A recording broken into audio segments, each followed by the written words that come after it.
하나님 말씀 보겠습니다. 하나님 말씀은 빌립보서 4장 10절부터 13절입니다. 빌립보서 4장 10절부터 13절까지를 교독하겠습니다. 내가 주 안에서 크게 기뻐함은 너희가 나를 생각한 것이 이제 다시 싹이 나미니 너희가 또한 이를 위하여 생각은 하였으나 기회가 없었느니라.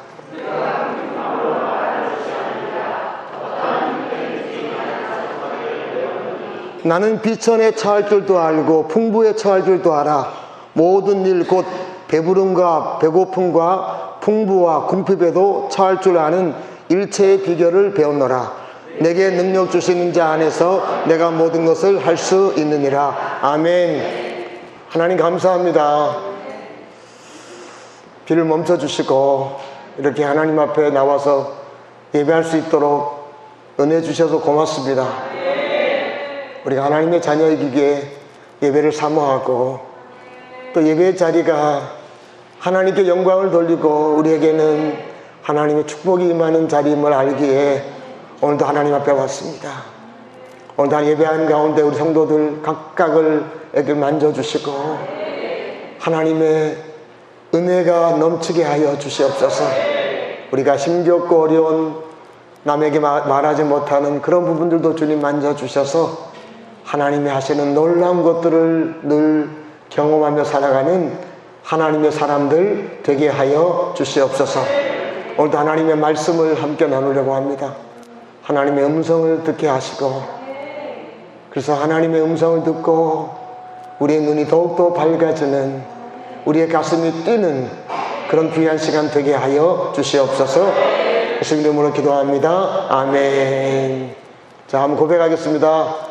하나님 사랑합니다. 하나님 사랑합니다. 하나님 사랑합니다. 아침에 새벽에 기도를 마치고 이제 올라갔더니 비가 너무 엄청나게 쏟아져서 제가 걱정을 했어요. 비가 너무 쏟아져가지고. 그래서 여기 비가 많이 오면 차 가지고 오시는 분들은 문제가 없지만 버스 타고 걸어오시는 분들은 옷을 다 젖어서 어떡하지 해서 그래서 하나님 앞에 이렇게 좀 말씀을 드렸어요. 하나님 비가 오면 이렇게 예배 드리는 게 좀 어려우니까 하나님께서 비를 좀 멈춰주세요. 그랬더니 놀라운 것은요 5분 후부터 비가 멈추기 시작한 거였어요. 저 같은 마음을 저만 가졌겠어요 하나님 앞에. 여러분 그래서 우리에게 오늘도 비가 많이 오니까 많은 분들이 저같이 아마 기도를 했을 거예요. 그래서 하나님은 놀랍게도 비를 딱 멈춰 주셔가지고 그래서 제가 너무 마음에 기쁘고 감사한 마음이 생겼습니다.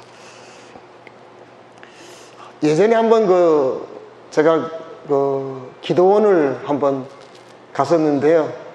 기도를 한번 갔었는데 그 기도원 안에서 제가 같은 방을 쓰던 어느 목사님을 제가 만났습니다. 그런데 그 목사님한테 물어봤어요. 목사님은 왜 기도원에 금식하러 오셨습니까? 라고 물어봤더니 그 목사님 하시는 말씀이 뭐냐면 이렇게 말씀하셨어요. 행복하지 않아서 왔다. 행복하지 않아서 왔다는 거예요. 깜짝 놀랐어요. 그래서 제가 물어봤어요. 그 목사님은 왜 행복하지 않으세요? 물어봤더니 그분이 하신 말씀이 본인은 교회 목회를 하면서 목회 사역이 아주 하나님이 은혜를 많이 주셔가지고 교회도 많이 성장하고 아주 그냥 사역도 활발해지고 아주 유명해졌다는 거예요. 유명한 목사님인데 자기는 행복하지 않다는 거예요. 그게 너무 힘들다고 하면서 그런 고백을 하는 말을 제가 들은 적이 있습니다. 우리는 보통 이런 생각을 합니다. 잘 나가고 성공하면 행복할 거라는 생각을 많이 하는데 여러분 반드시 그런 것이 아닙니다. 오늘 이제 우리가 하나님의 말씀을 함께 나누려고 하는데요.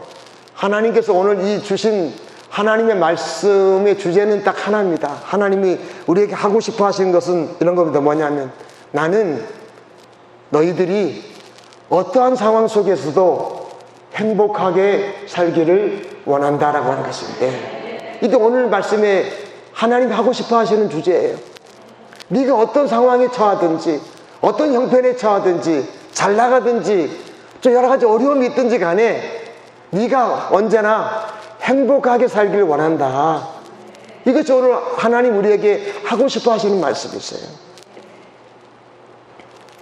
여러분, 뭐 코로나 때문에 여러 가지 뭐 제약도 많고, 어떤 분들은 직장에서 이렇게 좀 퇴직하신 분도 있고, 뭐 여러 가지 좀 일들도 좀 뭐 안 들어오고, 이런 어려움들을 좀 많이 겪지만, 하나님께서는 우리가 하나님의 자녀로서 이 땅을 살아갈 때 어떤 상황 속에서도 행복한 모습으로 그렇게 살아갈 것을 원하신다 하는 것입니다. 그러면서 하나님께서는 우리에게 한 모델로 바울이라고 하는 사람을 소개를 합니다. 우리 한번 11절의 말씀 볼까? 11절의 말씀요. 자, 같이 한번 읽습니다. 시작. 내가 궁핍함으로 말하는 것이 아니니라. 어떠한 형편이든지 나는 자족하기를 배웠노니. 아멘. 자, 이 바울의 상황은 한 단어로 표현하면 어떤 표현이에요? 궁핍해요. 궁핍해. 여러분, 궁핍한 상황이에요. 모든 면에 대해서 어려움을 겪고 있어요. 사람이 어려우면 얼굴에 근심이 가득하고 우울해지고 웃음이 없어져야 되는데, 사람들이 바울을 만나보면 전혀 그렇지 않았다는 거예요. 저가 궁핍한 상태에서 살아감에도 불구하고 그는 언제나 그 얼굴에 웃음이 넘치고 기쁨이 넘치고 행복이 가득했다는 것입니다. 주변 사람들이 볼 때는 상식적으로 이해가 되지 않는 거예요. 아니, 저 사람은 어떻게 저렇게 살 수 있을까? 그러니까 그 바울 사도는 상식을 뛰어넘는 초상식적인 삶을 그가 살았다라고 하는 것입니다. 그래서 하나님께서 우리에게 오늘 하고 싶어 하시는 말씀이 이런 부분들입니다. 하나님의 자녀는 상식을 뛰어넘는 초상식적인 삶을 살아가야 한다. 너희들이 어떤 어려움이 있다고 해서 거기에 그냥 기가 죽고 눌리고 마음이 어둡고 우울하고 힘 빠진 모습으로 살아가는 것이 아니라, 그것을 뛰어넘어서 마치 모든 것을 가진 자처럼, 모든 것을 쥐고 있는 자처럼, 모든 것에서 승리하는 자처럼, 내가 잘 나가고 있는 사람인 것처럼 사람들 앞에서 그렇게 행복한 모습을 가지고 살아가길 원한다라고 하는 것입니다. 예. 여러분, 빌립보서를 여러분 읽어보시면, 여러분 그 하나님이 마음이 우리에게 전달되어집니다. 여러분, 빌립보서를 읽어보면 하나님께서 빌립보 교회 성도들을 이렇게 바라보시는데 마음이 아프셨어요. 왜 아팠냐면, 이 빌립보 교회 성도들이 여러 가지 어려움을 겪으면서 그들 안에서 행복을 잃어버렸어요. 행복을 잃어버린 거예요. 여러분, 행복이 없으면 나타나는 외적인 특징이 뭐냐? 기쁨이 사라지는 거예요. 그래서 이 빌립보 교회 성도들을 바라볼 때 하나님이 보니까 행복하지 않으니까 기쁨이 없어요. 예배를 드리러 오는 것도 기쁨이 없고, 예배를 드리는 현장 안에서도 전혀 기쁨의 예배를 드리지 못해요. 가정에 가가지고도 가정생활도 기쁨이 없어요. 늘 우울해요. 예배 드릴 때도 우울하고, 뭐 찬양할 때도 우울하고, 가정에 들어가서 식구들을 대할 때도 우울하고, 직장에 출근해서 일할 때도 늘 우울하고, 사람들을 만나도 늘 우울한 거예요. 기쁨이 없는 거예요. 하나님이 그들을 이렇게 지켜보신 거죠.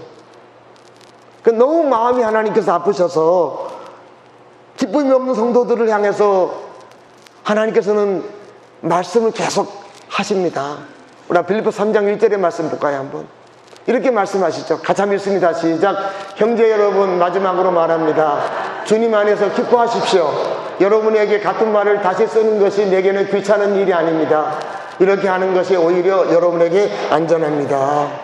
하나님 이렇게 말씀, 빌립보 성도들에게 기쁘게 살아야지. 왜 이렇게 우울하게 사는 거야? 네가 기쁘게 살지 않으면 안전하지가 않아. 네가 우울하게 계속 살게 되면 마귀가 너의 그 우울함을 틈타서 너를 공격할 수 있다는 것을 네가 왜 몰라? 왜 그렇게 네가 어렵다고 힘들다고 우울한 감정을 가지고 사느냐 하면서 하나님께서 안타까워하시는 부분들이, 행복한 모습으로 기쁜 모습으로 살기 원하시는데 이들은 그렇지 못했어요. 그래서 그 다음에 한 번 말씀하신 아니라 또 다시 말씀하시는데, 우리가 빌립보서 4장 3절의 말씀 볼까요? 같이 한번 읽습니다. 시작. 주 안에서 항상 기뻐하라. 내가 다시 말하노니 기뻐하라. 주 안에서 뭐라고요? 항상 기뻐해라. 가정에서도 네가 기뻐해야지. 직장에서도 기뻐해야지. 일상에서도 기뻐해야지. 교회에 모였을 때도 너희들이 기뻐해야 되지 않냐 하면서 하나님께서는 계속 기쁨을 강조하시는 것입니다. 여러분, 보통 사람에게 이렇게 이야기를 할 때요, 성실하게 살아가는 사람 보고 어른이 야, 너 성실하게 살아야 돼 이렇게 말하지 않아요. 왜? 성실하게 사는데 뭐 성실하게 살아야 돼 말할 필요가 뭐가 있어요? 근데 성실하지 못한 사람을 보고 안타까울 때는 붙잡아 놓고 야, 젊은 나이에 네가 성실하게 살아야지 이렇게 말하지 않습니까? 하나님도 좀 마찬가지예요. 이 지금 빌립보 성도들이 기쁨을 잃어버리고 행복이 없는 모습을 사니까 너무 마음이 아파서 이 부분들을 지금 강조하고 있는 것이에요.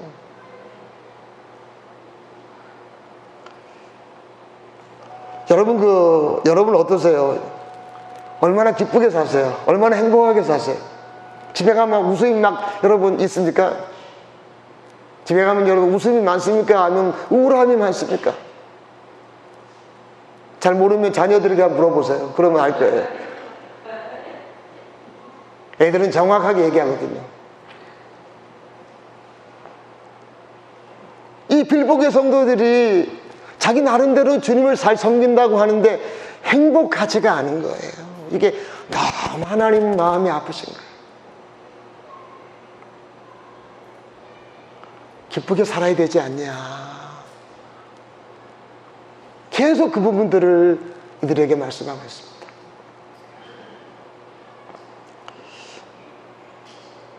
근데 여러분, 하나님께서 이 빌립보 교회 성도들의 기쁨을 잃어버린 그 근원을 하나님께서 찾아보시는 거예요. 찾아보니까 빌립보 교회 성도들이 기쁨을 잃어버린 이유가 하나 있었어요. 뭐냐면 11절의 말씀 볼까요? 한번. 자, 같이 한번 읽습니다. 시작. 내가 궁핍함으로 말하는 것이 아니니라 어떠한 형편이든지 나는 자족하기를 배웠노니. 아멘. 바울의 예를 들지만 빌립보 교회 성도들은 뭐가 없다는 거예요? 자족하는 게 없다는 거예요. 다시 말씀드리면 만족함이 없다는 거예요. 만족함이. 늘 불만족스러운 거예요.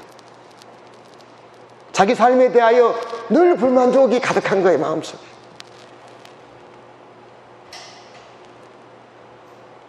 여러분, 내가 내 삶에 대하여 불만족스러우면요, 행복하지 않아요. 내 상황에 대하여 여러분 불만족스러우면 기쁨을 잃어버립니다. 내가 내 아내에게, 내 남편에게, 내 자식에게, 내 부모에게 불만족스러워 보세요. 행복하지 않아요. 교회에 대해서 불만족을 가지면 행복하지 않아요. 직장도 마찬가지고.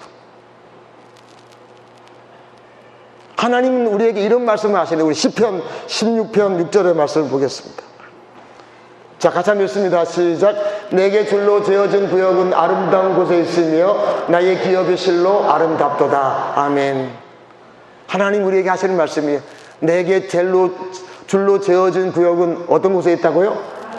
아름다운 곳에 있다. 또 하나님 내게 주신 것들은 실로 뭐라고요? 아름답다 하는 것입니다. 하나님 어떻게 나한테 줄로 재어진 구역은 이거밖에 안 됩니까?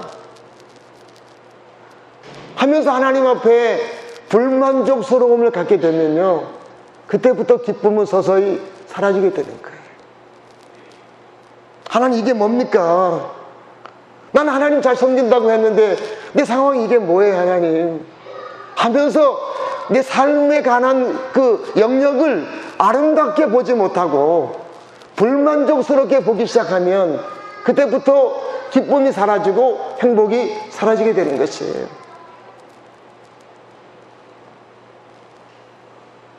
여러분, 그래서 자족한다는 말이 뭐냐면 이런 겁니다. 뭐냐, 내게 주어진 현실을 어떻게 볼까요? 아름답게 보는 것입니다. 내게 주어진 상황을 아름답게 보는 거예요. 이게 자족이에요. 자족. 여러분, 불만족으로 보기 시작해 보세요. 그 불만족의 그 늪은요 한도 끝이 없어요. 아무리 더 좋은 것들이 채워져도 내 안에는 계속 불만족은 가득 찰 수밖에 없습니다.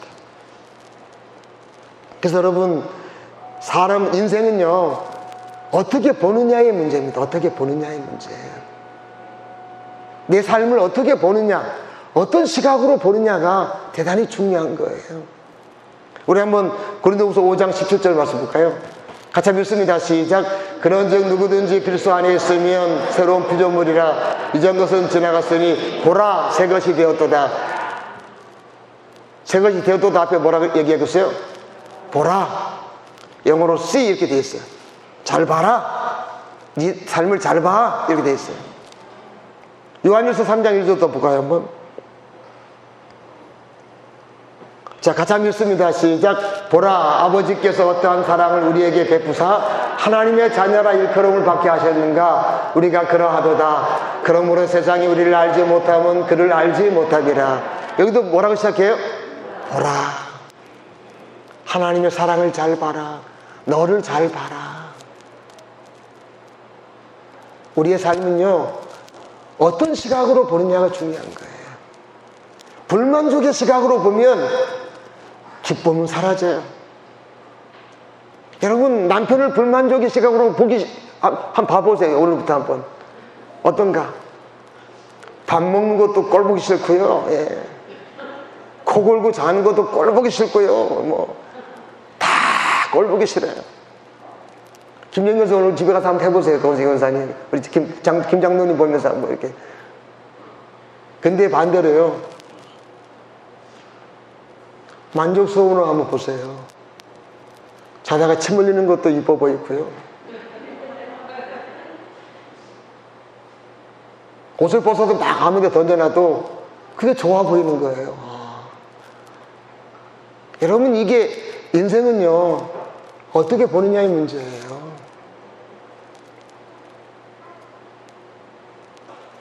그래서 여러분, 지금 빌립보 교회 성도들은 보는 시각이 잘못됐어요. 자신의 주어진 상황에 대하여 늘 불만족스러움으로 보는 거예요. 그렇게 보기 시작하니까 자기 안에 있는 기쁨이 점점 빠지기 시작하는 거죠. 그래서 여러분, 삶 자체가 뭐냐? 기쁨이 전혀 없어요. 행복하지가 않아요.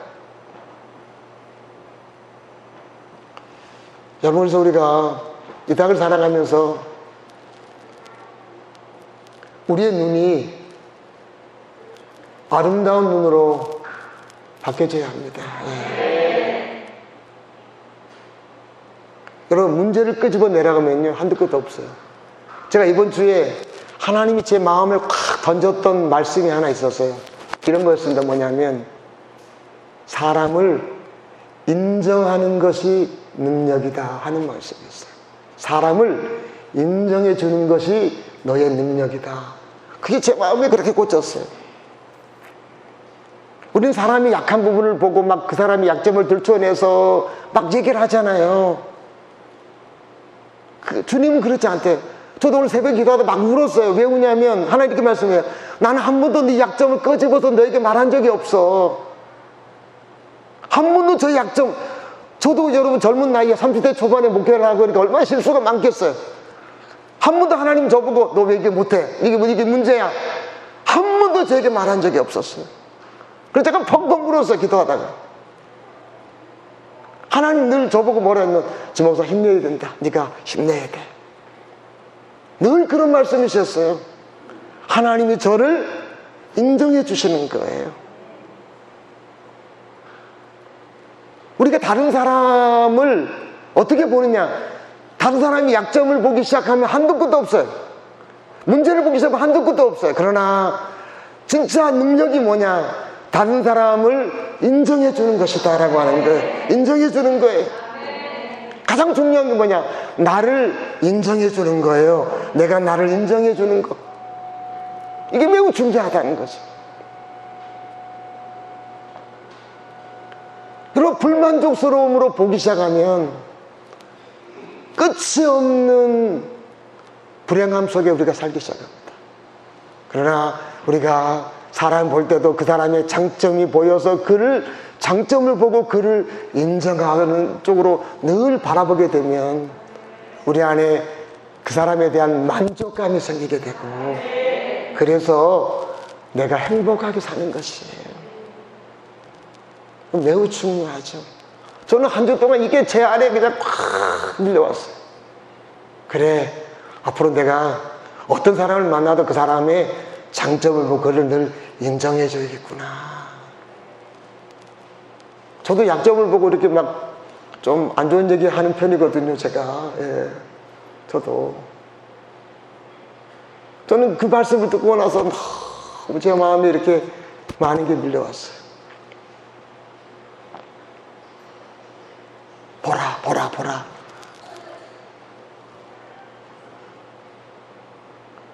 여러분, 우리의 삶을 우리가 어떤 눈으로 보느냐, 내 형편을 어떤 눈으로 보느냐에 따라서 우리의 삶이 행복할 수 있는가, 행복하지 않는가 하는 거예요. 아름답게 보기 시작하면 여러분 이 안에 만족이 오는 거예요. 그런 귀한 은혜가 있길 바랍니다. 예. 근데 여러분, 한번 질문해 볼까요? 바울 사도가 처음부터 자기 삶에 대해서 만족했을까요, 안 했을까요? 예? 만족했을 거라는 무슨 소리 없어요. 만족 안 했을 거라. 예, 감사합니다. 예, 만족 안 했어요, 처음부터. 바울이 처음에 주님을 만나고 나서 막 가슴이 뜨겁고, 그래서 이방인의 사도로 그가 부름을 받아서 사역을 하는데, 그의 생각에는 무슨 생각이 있었냐면, 하나님은 나를 사역자로 부르셨으니까 나의 필요한 모든 것을 공급해 줄 거라는 믿음이 있었어요. 그 믿음은 옳아요, 옳지 않아요? 옳아요. 주님 그렇게 말씀하셨거든요. 우리 한번 볼까요? 누가복음 9장의 말씀. 자, 같이 한번 읽습니다. 시작. 예수께서 12제자를 불러 모으사 모든 귀신을 제하는 병을 고치는 능력과 권위를 주시고 하나님의 나라를 전파하며 앓는 자를 고치게 하려고 내보내시며 이르시되 여행을 위하여 아무것도 가지지 말라. 양식이나 돈이나 두부옷을 가지지 말며. 예, 보세요. 제자들 파송하면 3절에 보세요. 너희들이 그 복음을 전하는 전도 여행을 하는데 아무것도 뭐라고요? 가지고 가지 마라. 왜 가지고 가지 마라고요? 하나님 어떻게 하는 거예요? 다 준비해서 채워주겠다니, 가는 데만. 지팡이도 줄 것이, 왜냐하면 거의 열대지방이니까 뜨거우니까 지팡이 필요하거든요. 지팡이도 줄 거고, 배낭도 줄 거고, 양식도 줄 거고, 돈도 줄 거고, 필요한 옷도 줄 거니까 그냥 맨몸으로 가면 내가 다 줄 거야, 이렇게 말씀하셨거든요. 그래서 바울이 이 말씀 굳건히 믿었어요. 믿고 그렇게 갔어요.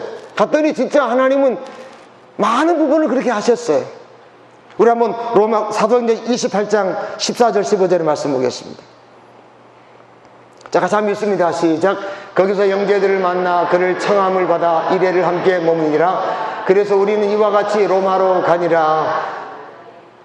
그곳 형제들이 우리 소식을 듣고 아피오 광장과 트레이스 탑에까지 맞으러 오니 바울이 그들을 보고 하나님께 감사하고 담대한 마음을 얻으리라. 이게 이런 내용입니다. 바울이 이제 로마의 죄수로 갔어요. 죄수로 갔는데 로마에는 아는 사람이 하나도 없어요. 여러분, 아무리 믿음이 좋은 바울이지만 죄수의 몸으로 로마에 간다는 게 얼마나 많이 불안하겠어요. 그런데 하나님은 놀랍게도 자기 갔더니 바울을 기다리는 사람들이 있더라, 그 얘기예요. 깜짝 놀란 거예요. 자기는 알지도 못하는데.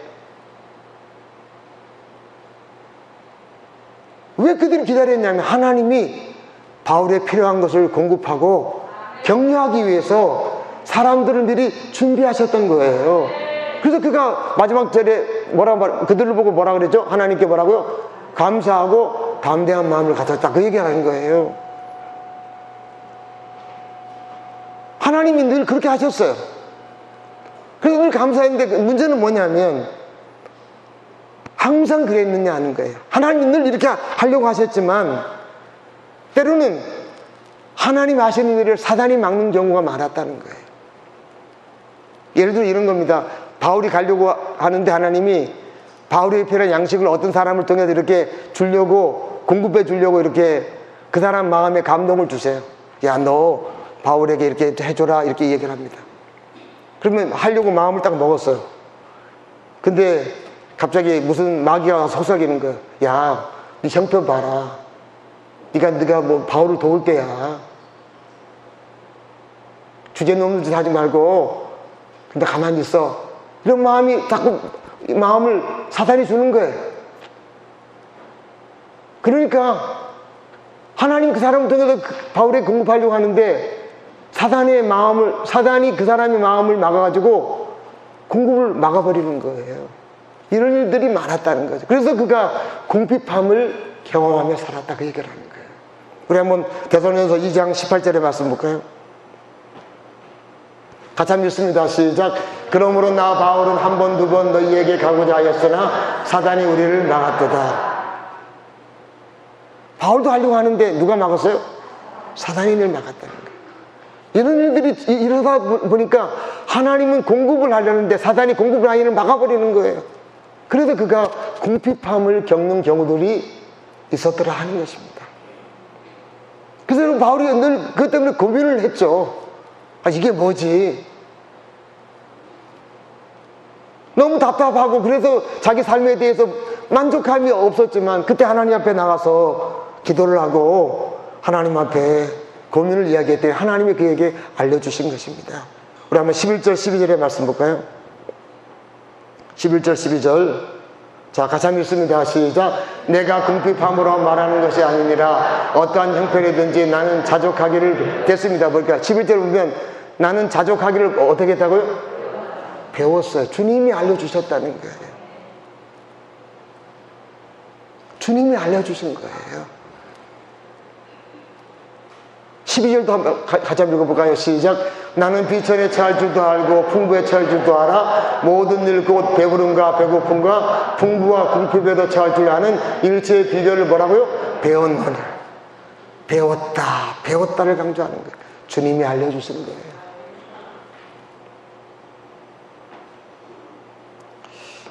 여러분, 그래서 바울이 그때 깨달은 거예요. 아, 그렇구나. 근데 처음에는 자기가 처한 상황에 대하여 불만족스러움이 많았지만 주님이 알려주시는 자족하는 것을 배우고 나서는 자기 삶에 대하여 만족하기 시작했다는 것입니다. 여러분, 우리도 주님 앞에 배울 수 있길 바랍니다. 예. 매우 중요하죠.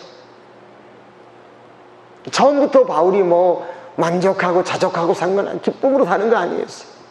처음에는 고민과 갈등과 이런 것들이 참 많았지만 하나님으로부터, 주님으로부터 그가 왜 그런지를 배우고 나서는 그 인생이 달라졌다 하는 것을 우리에게 알려주겠습니다.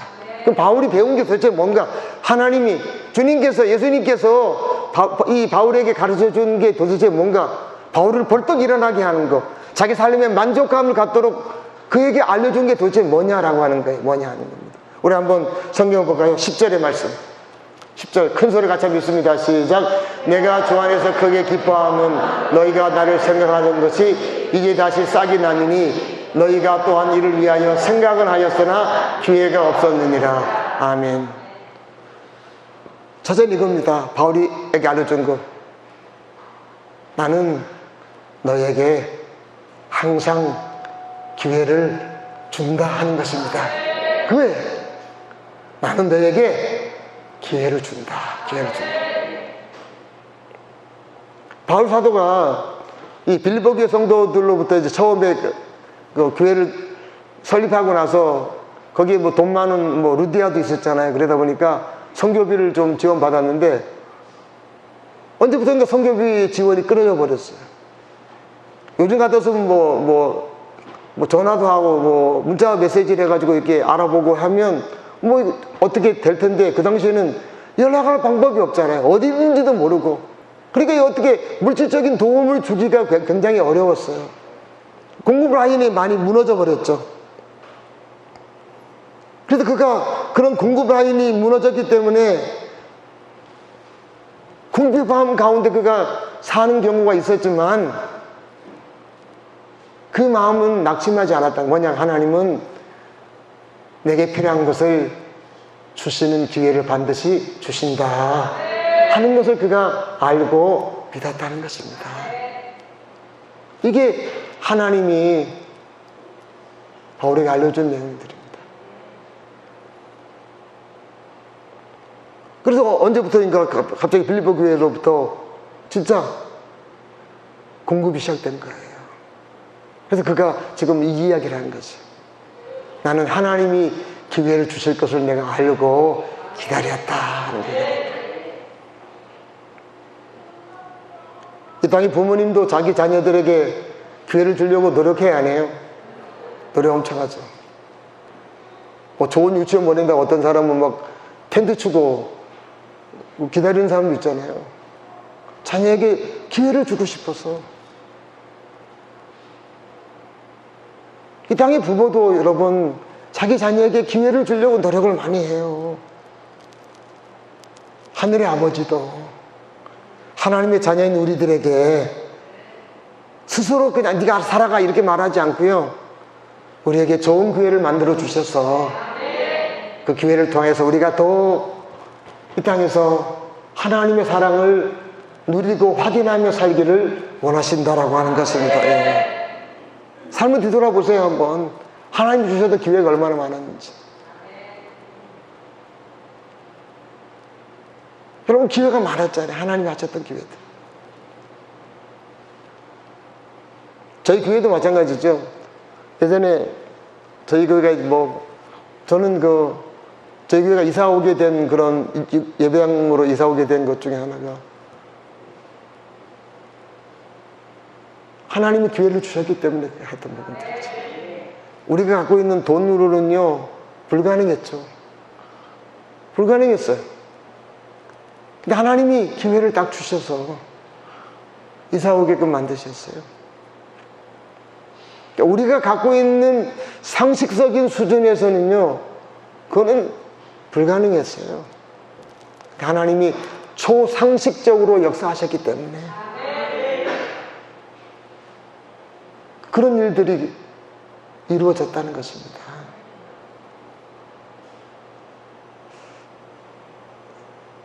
우리 하나님은요 우리의 이성과 상식을 뛰어넘어서 일하시는 분이십니다.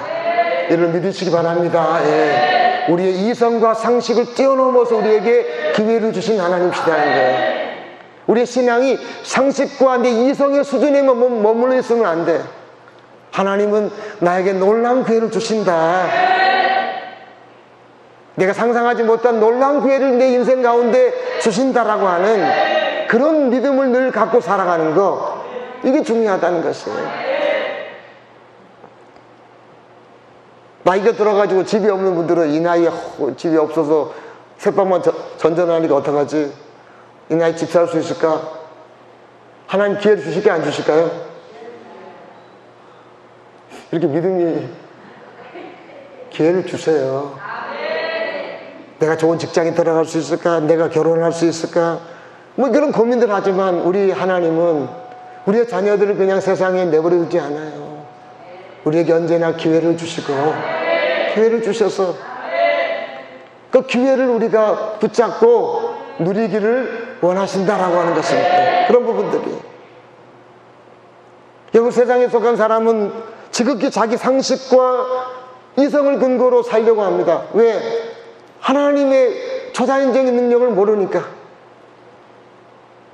근데 여러분 우리는 달라요. 우리는 하나님께서 우리에게 기회를 주셔서 놀라운 일들을 이루어 가도록 하신다는 것입니다. 저도 하나님의 기회를 기다리고 있거든요. 하나님의 기회를.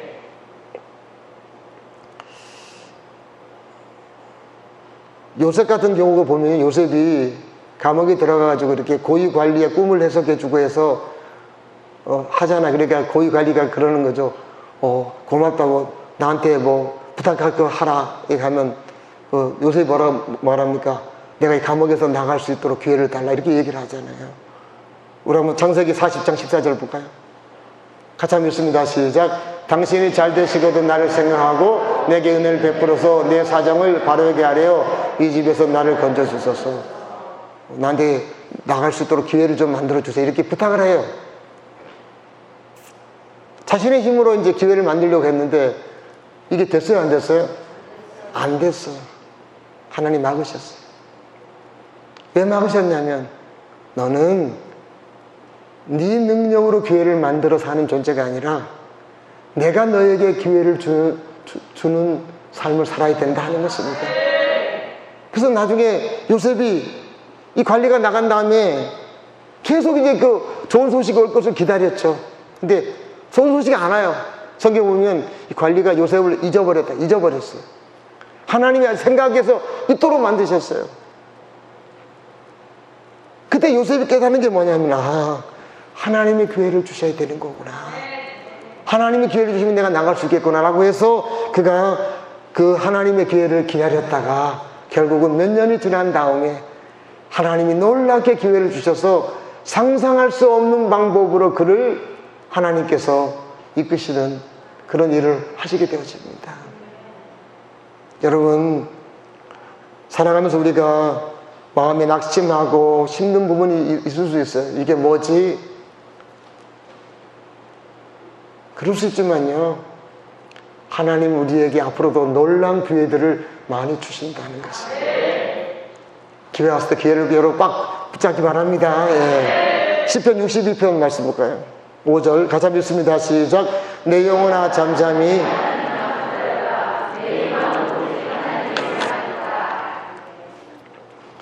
하나님을 뭐라고요?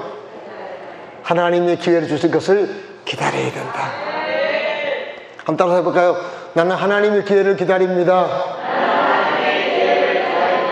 아멘.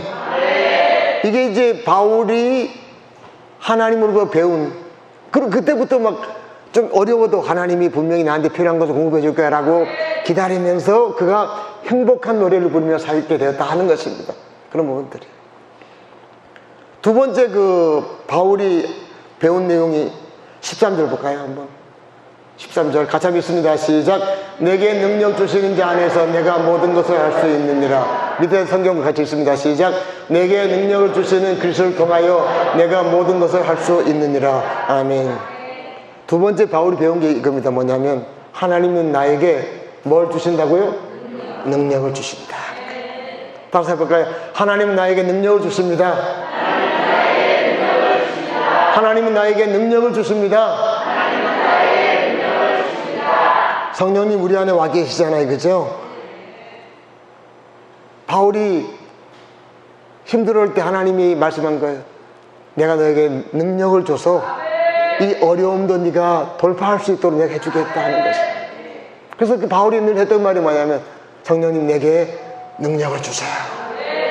능력을 주셔서 이 어려움도 내가 돌파해 나가는 그런 삶을 살게 해달라. 이렇게 주님 앞에 요청했다는 것입니다. 여러분 이 땅을 살아가면서 우리의 능력은 한계가 있잖아요. 그래 주님의 능력은 한계가 있어요? 없어요? 없어요. 세상 사람들은요 어려움이 있으면 막 좌절하고 낙심하고 더 이상 거기서 아무리 이성적으로 계산해도 자기 벗어날 길이 없으니까 여러분 아주 나쁜 행동을 많이 하잖아요. 그러나 우리는 어떠합니까? 주님 우리에게 능력을 주셔서 그 능력을 근거로 해서 그 상황을 돌파해 나가도록 해 주신다 하는 것입니다. 예. 스가랴 4장 6절의 말씀 한번 볼까요? 한번. 자, 같이 읽습니다. 시작. 그가 내가 대답하여 이르되 여호와께서 스룹바벨에게 하신 말씀이 이러하니라. 만군의 여호와께서 말씀하시되 이는 힘으로 되지 아니하며 능력으로 되지 아니하고 오직 나의 영으로 되느니라. 아멘. 스룹바벨이 하나님 일을 하려고 하는데 잘 안 되는 거예요. 그래서 막 좌절하고 있을 때 하나님이 하신 말씀이에요. 너의 힘으로 너의 능력으로 되는 게 아니라 뭘로 된다고요? 하나님의 영, 하나님의 성령의 능력으로 되는 것이다 하는 것입니다. 우리가 자족하고 행복한 삶을 살려고 해서 막 마인드 컨트롤 하잖아요. 난 할 수 있어. 난 할 수 있어. 그냥 긍정적인 사고를 갖는다고 하는데 겉으로는 그렇게 연출이 가능한데 속에서는 안 되는 거예요. 예전에도 행복 전도사라고 해가지고 TV 나와가지고 뭐 행복하게 살아야 된다고 시큰 얘기했다가 남편이 병들고 힘들어지니까 스스로 부부가 목숨을 끊었던 분이 있잖아요. 겉으로는요, 마인드 컨트롤하면 됩니다. 긍정적인 사고를 하면 행복하게 살 수 있습니다. 연출은 가능해요. 속이 안 되는 거예요, 속이 안 되는 거예요. 왜? 내 능력으로 그 어려운 상황들을 이겨나가려고 하니까 안 되는 거죠. 그러나 성령께서 내게 능력을 주시면 그 어려운 상황도 내가 웃으면서 돌파해 나갈 수가 있다라고 하는 것입니다. 예. 그래서 어려울 때마다 그런 기도 하셔야 돼요. 성령 내게 능력을 주세요. 능력 한번 해볼까요? 성령님 내게 능력을 주세요. 그럼 능력을 주실까요? 안 주실까요? 주세요. 예. 내가 지금 힘든 상황인데 주님 이거 내가 잘 이겨나갈 수 있도록 성령님 내게 능력을 주세요. 능력 주신다고 말씀했지 않습니까? 그러니까 나에게 능력을 주세요. 이렇게 주님을 요청하면요, 능력을 주셔서 어려움을 우리가 이기게 된다는 것입니다. 그러게 되는 거예요. 근데 여러분 그냥 어려움만 이기고 행복하게 사는 능력만 주시는 것은 아니에요. 여러분 이 능력이라고 하는 것은 여러분 이렇게 우리가 얘기해요. 13절의 말씀 다시 한번 볼까요? 13절 자 다시 한번 읽어볼까요? 시작. 내게 능력 주신 자 안에서 내게 능력 주신 자 안에서 내가 뭐라고요? 모든 것을 할 수 있다. 공동번역 한번 볼까요? 공동번역 같이 한번 읽습니다. 시작. 나에게 능력을 주시는 분에게 힘입어 나는 무슨 일이든지 할 수 있습니다. 여러분 단순히 성령이 능력을 주시면 그냥 어려움만 돌파하며 행복하게 사는 그런 능력만을 말하는 게 아니라는 거예요. 삶의 현장에 부딪히는 모든 것들에게 능력을 주신다는 것이죠. 제가 영어 성경을 써놨는데 I can do all things를 했죠. 그러니까 뭐냐면 나는 할 수 있습니다. 모든 것들이에요. 그냥 thing 하면 하나인데 그것은 뭐냐면 하나 그냥 어려움을 돌파하는 것인데 여기는요 복수예요. 복수.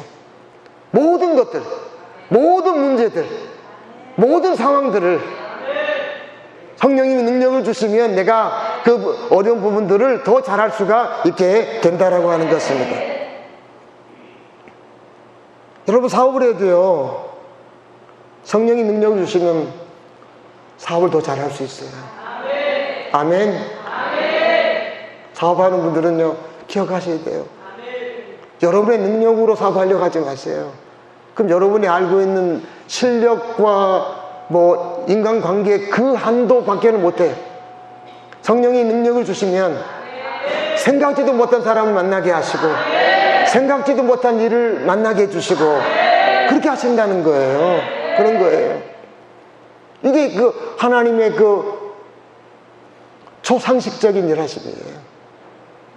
아이를 육아할 때도 마찬가지예요. 막 내 능력으로 하려고 하면 스트레스 받고 저걸 왜 낳나 막 이렇게 말을 하잖아요. 그런데 여러분 성령의 능력이 들어가게 되면요 아이를 육아할 때도요 기쁜 걸 할 수 있어요. 직장생활도 마찬가지예요. 성령의 능력을 받으면요 창의력이 좋아지고 일할 때도 여러분 사람들에게 인정받을 수 있도록 나에게서부터 능력들이 나타나게 된다는 것이에요. 그 얘기를 하고 있는 거예요. 여러분 그래서 우리가 이 땅을 살아가는 동안 진짜 하나님 앞에 우리가 가져야 될 생각, 성령님 내게 능력을 주십시오. 그런 거예요. 자기 힘으로 막 뭘 하려고 하는 분들 보면 안타까워요. 제가 한번 이렇게 가는데요 개미들이 줄지어 가는데 그 앞에 뭐가 큰 물건이 있어서 지나가지 못하니까 개미들이 그걸 밀어내려고 막 노력하는 거예요. 지네 힘으로 그 밀어내요 그 무거운 거를. 제 리포터가 얼른 들어줬어요. 그들이 막 잘 지나가요. 뭐 저한테 고맙다고 얘기하는지 모르지만 하여튼 잘 지나가더라고요. 자기 힘으로는 그거 막 밀어내려고 하는데 그게 해결이 안 돼요. 제가 제 능력으로 그걸 들어줬더니 그냥 무사히 잘 지나가더라고요. 우리 삶도 마찬가지예요. 내 능력으로 막 하는 것은 언제나 한계가 있어요. 그러나 하나님의 능력이 나를 덮어주시면 우리의 삶은 훨씬 더 초자연적이고 초상식적인 모습으로 바뀔 수가 있다라고 하는 것입니다. 그래서 여러분, 우리의 삶이 여러 가지 어렵고 힘들 수 있어요. 그러나 우리는 세상에 속한 사람처럼 상식적인 수준에서 사는 사람들이 아니에요. 우리는 상식을 뛰어넘는 초상식적인 삶을 살아가는 사람들이다라고 하는 것입니다. 여러분들 어렵다고 해서 막 그러지 마시고 늘 웃음이 가득하고 기쁨이 가득한 모습으로 그렇게 사셔야 돼요. 우리에게는 누가 계세요? 하나님이 계시니까. 그분은 우리에게 기회를 주시고 우리에게 능력을 주시기 때문입니다. 여러분 늘 기억하셔서 코로나 때문에 여러 가지가 좀 힘들지만 그러나 우리는 여러분 거기에 영향을 받는 사람들이 아니라 하나님의 영향을 받고 사는 것입니다. 그래서 우리의 평생이 늘 행복하게 사는 웃음이 늘 얼굴에 가득한 모습으로 살아가는 그런 귀한 은혜가 있기를 간절히 바랍니다. 기도하겠습니다. 하나님 아버지, 은혜와 사랑을 감사합니다.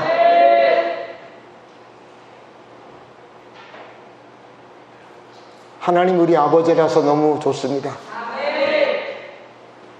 우리에게 지금도 일하고 계시고 지금 우리에게 기회를 주시고 우리에게 지금도 능력을 주시기에 감사합니다. 힘입어 우리가 늘 이 땅을 하나님 만족하면서 감사하면서 행복하게 살게 하여 주시옵소서. 예수 이름으로 기도합니다. 아멘. 일어서겠습니다.